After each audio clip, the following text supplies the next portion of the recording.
Dobro došli u Brijuni, a place where you can spot zebras, an African elephant, and even a parrot who still remembers the leader of a country that no longer exists, Yugoslavia. No, this isn't a safari in Africa. This is a small Mediterranean paradise on the Croatian coast, where nature, history, and politics came together to write a unique story. Since 1947, right here on the island of Veliki Brijun, stood the summer residence of one of the most influential men of the 20th century, Josip Broz Tito. A partisan, a president, a visionary, and a dictator. A man who walked the line between East and West and proved that neutral Yugoslavia could become a diplomatic power. And right here, among olive groves and the deep blue sea, in front of the main residence, known as Villa Brijunka, you'll find one more iconic artifact, Tito's Cadillac Fleetwood limousine from the 1950s. Today, the villa houses a museum that takes you back to Tito's era. Furniture, uniforms, personal items, but most of all, dozens of black and white photographs capturing moments when the world's most powerful leaders visited Brijuni. You'll see Tito greeting Fidel Castro, shaking hands with Queen Elizabeth II, or sharing a laugh with Nasser, Nixon, and Haile Selassie. This isn't just an exhibition. It's a glimpse behind the scenes of Cold War diplomacy. Decisions were made not in suits and ties, but under the open sky, and often in the company of the parrot Koki.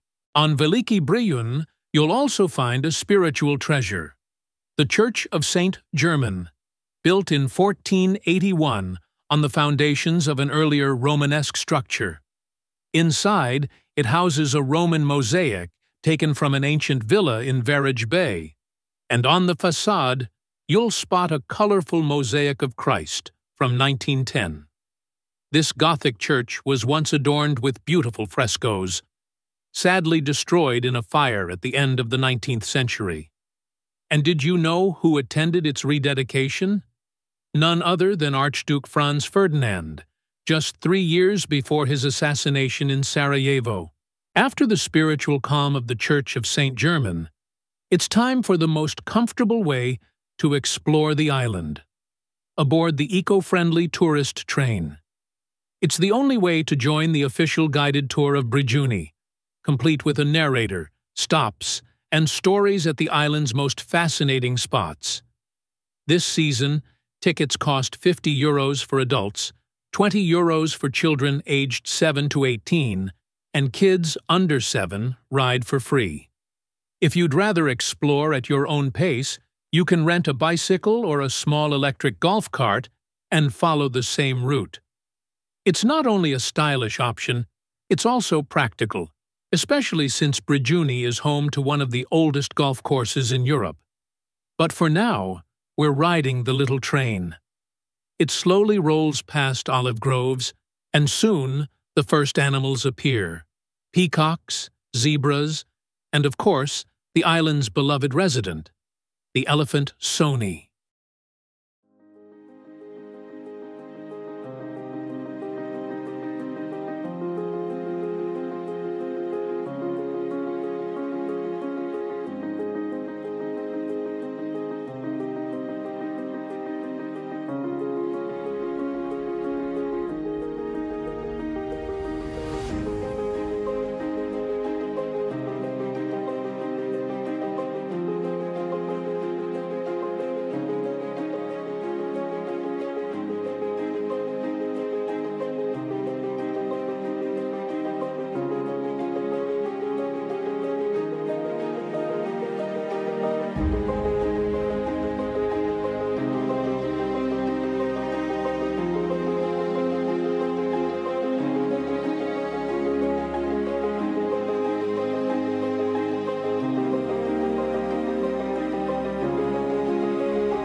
After our train ride, we return to the harbor. Here, you have a choice.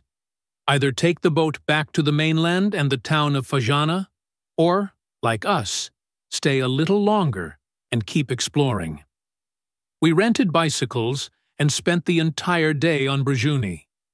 We visited the ruins of a Roman villa in Veliki Bay, wandered through the Mediterranean Botanical Garden, explored the Byzantine castrum, and, of course, made a stop to see the island's most talkative resident, the parrot Koki.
Before we end, I want to mention two key figures who helped shape Brijuni into what it is today.